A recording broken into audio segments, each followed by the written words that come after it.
Let's clap. We are going to welcome a good coffee farmer. He grows the coffee in all styles. Ladies and gentlemen, let us join our hands and welcome the director Julita Coffee Growers.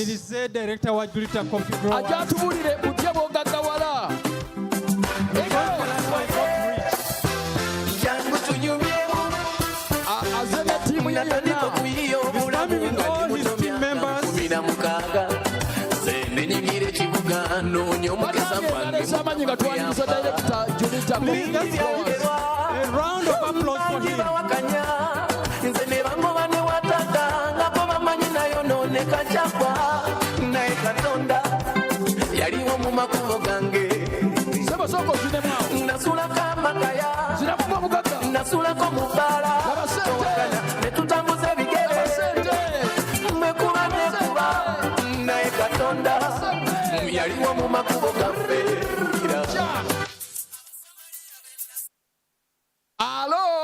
Hello.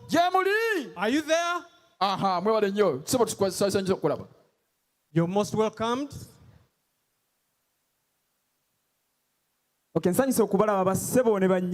am glad to see all of you, ladies and gentlemen. I'm excited to see you, ladies and gentlemen. A very good morning to you all. I want to first welcome you officially to this great, mighty gathering of YPA General Meeting. I'm so happy to be before you here. And I'm so glad that I was invited to also say a word to you people.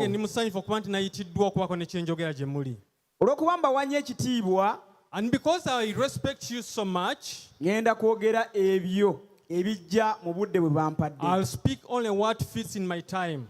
That which will benefit you. So that when you leave this place, there is something you've taken with you. DJ. Sebo owebyuma. Kale. Kakati basebo ne banyabo. Ladies and gentlemen, nze Michael Julius tumwebaze. My name is Michael Julius tumwebaze. Ngamukama yampa omukisa okukulembera company eyitibwa Julita Coffee Works Limited. And God has given me the blessing to be the leader of Julita Coffee Works Limited. Nga ngenda okutandika okubanyumizaako emboozi mu bufunze. I'm going to tell you this story in brief. Njagala okulabako ku bantu wano. I want to see by show of hands nga mu bulamu bwo if in your life emmwanyi yalina kye yakolako mu bulamu bwo. Coffee has done something in your life. If coffee has done something in your life, mpanikira ku mukono gwo banange ng'emmwanyi erina kye yali ekozeeko mu bulamu bwo. If coffee has ever benefited you in any way, okubanga uncle we yakuleteranga sente eza pocket money ku somero. It could be that your uncle brought you money at school nenga yazijjanga mu mwanyi from coffee sales. Oba school fees nga yavanga school fees nga yavanga naye mu mwanyi from coffee. Njala mwanike mikono abantu abalabe mufune obukakafu obwo. Okay, there are a couple of hands out there. So basebo ne bannyabo wengamba nti ndi wa mukisa gw'amaanyi okubanga ngenda kwogera ku kirime ekikuziza abasajja n'abakyala b'amaanyi nga bano. So if I said I'm going to talk about a crop that has brought up people like you, kibeera kitegeeza nti ndi mu kifo kituufu. I'm in the right place. Era singa ddala bakitegedde bandinkubidde engalo. And if they had understood, they would have given me a round of applause. Mwebale, thank you so much. Thank you very much. Mwebale nnyo. First of all, I want to first recognize the presence of Mr. Zeki Vuro. Njagala okubategeeza nti waliwo omukulu Zeki. He's the commercial counselor. That's what I've been told. He's the commercial counselor from the Turkish embassy. Mukulu akulira ebyobusuubuzi mu embassy y'aba Dutch. I want to Netherlands. This one thing I want to speak about. Thank you so much for coming. Sebo webale kujja tukwaniriza sebo webale ddala. I want you to first give a very big hand clap for that man before I tell you something. Mukubireko engalo ez'omwangu kaba naye. Kambabuulireko kino ekyama. Let me tell you this secret. Just last year. Omwaka oguwedde omwaka gwe twakakuba amabega. Eggwanga lya Turkey.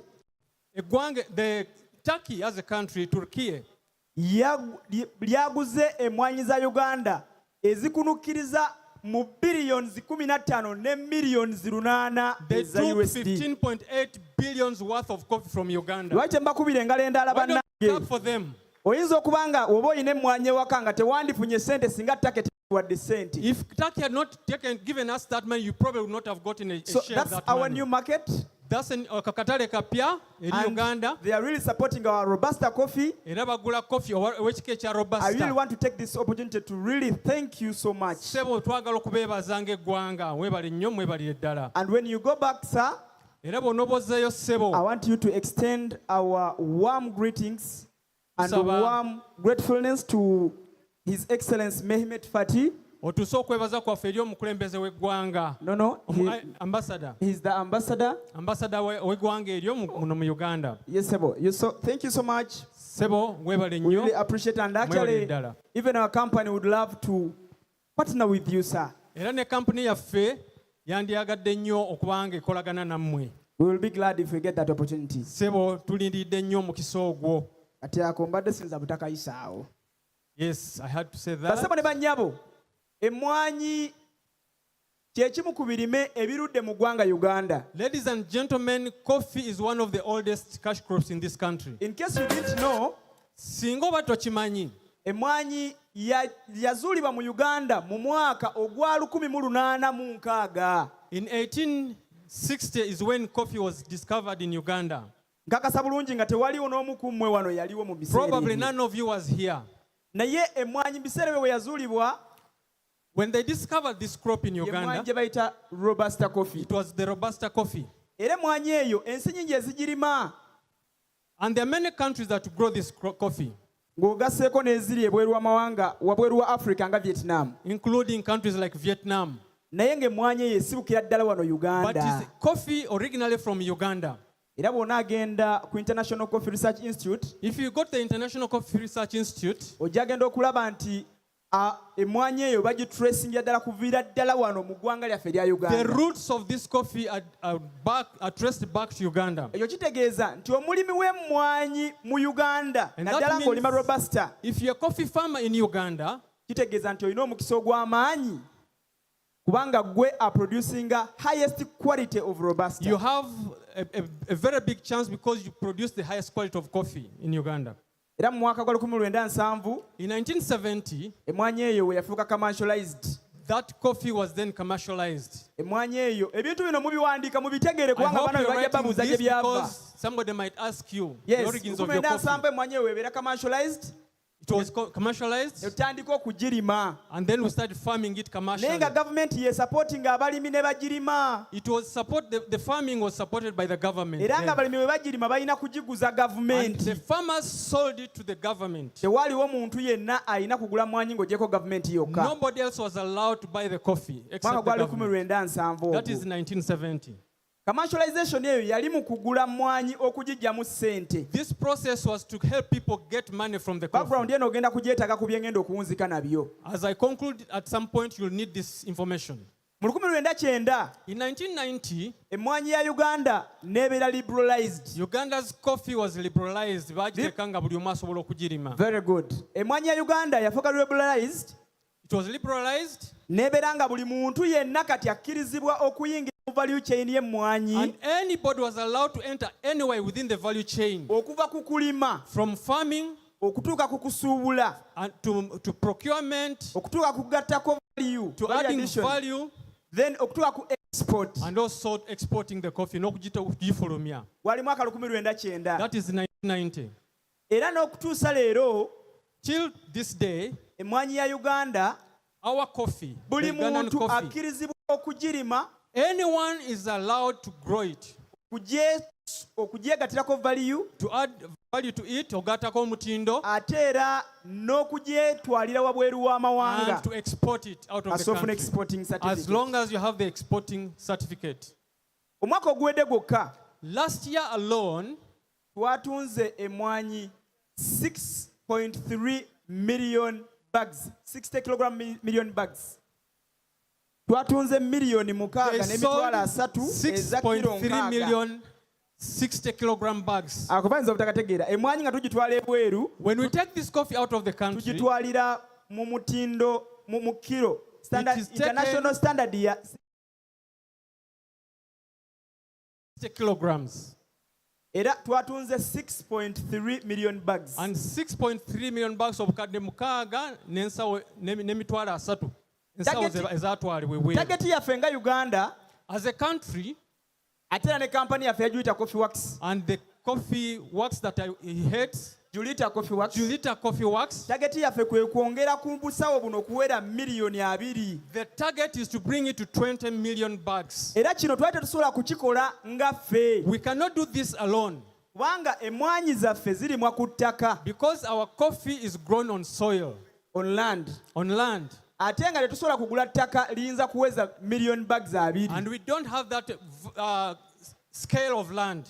So kye twasalawo, so what we decided to do, twakizuula nga abantu bangi, we discovered that there are many people balina amataka who have land nga tekuli kintu kikolebwako. that is not used. Abalala muyina amataka, you have land, naye ng'ebikolebwako tebibawa kimala.